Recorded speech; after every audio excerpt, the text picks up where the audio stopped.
Welcome to The Explainer. Today, we're diving into a fascinating text called Energetic Health by Andrei Petryk.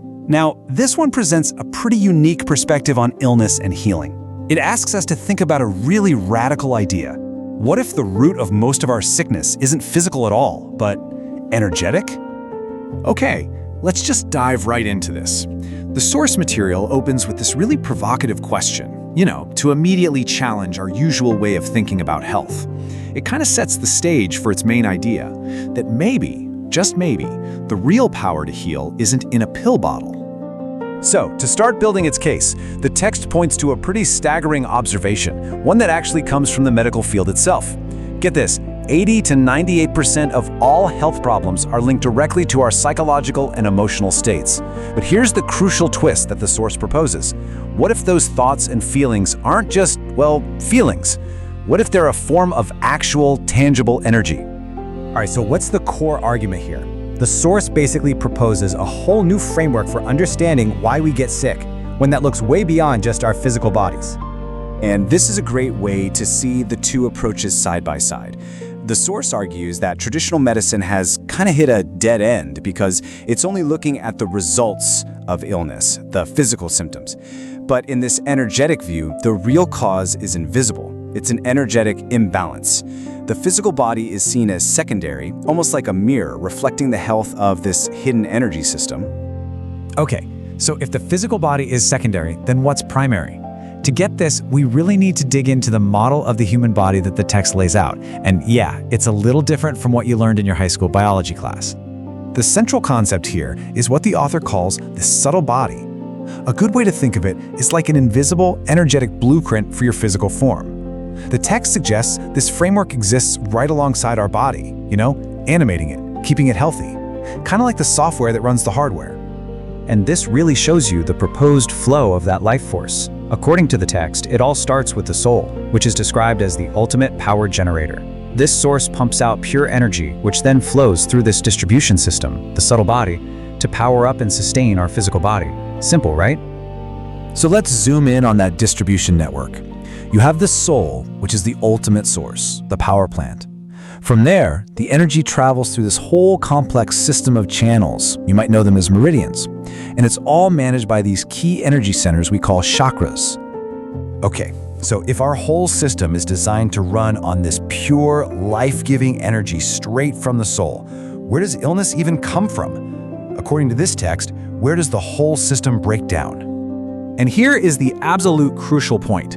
The source proposes that our thoughts and our emotions, they're not just feelings, they are distinct, tangible energies, and each one has its own unique density or vibration. So they're not just abstract ideas in our head, they are actual forces that directly interact with our subtle body.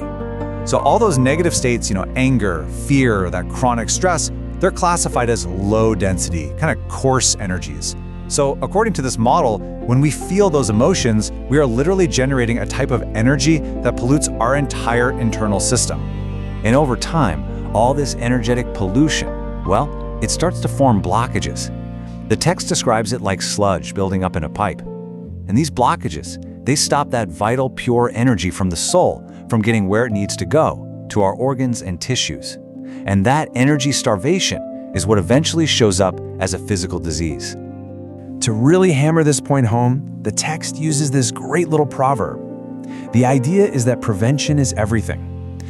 Avoiding this energetic littering in the first place by managing our thoughts and emotions, that's way more effective than trying to clean up the blockages and diseases after the fact.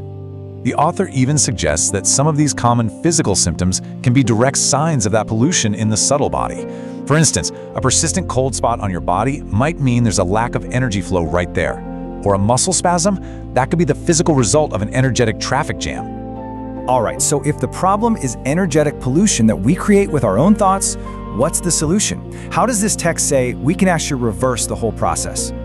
Well, the core healing principle is basically a law of energetic physics. All those positive energies, love, joy, gratitude, prayer, they're described as having a much higher, finer vibration. And this higher vibration is so powerful that it can actually neutralize and dissolve the lower, denser negative energies that are creating the blockages in the first place. So, the source breaks down the cleansing methods into two main types, as you can see right here. You have technical methods like acupuncture, which are seen as good ways to help clear blockages from the outside in. But the text argues that the real power, the game changer, lies in the energetic methods, the ones that generate that high vibration energy from the inside out, because that's what gets to the root of the problem. And this is the practical 4-step path to healing that the text lays out. And it's definitely not a passive thing. It's an active, mindful self-discipline. The author actually calls it hygiene of the soul. The whole goal is to consciously change your inner state, to stop producing that energetic pollution and start producing that cleansing, high-vibration energy instead. So, when you boil it all down, the text really places the power and the responsibility for our health right back on us, the individual.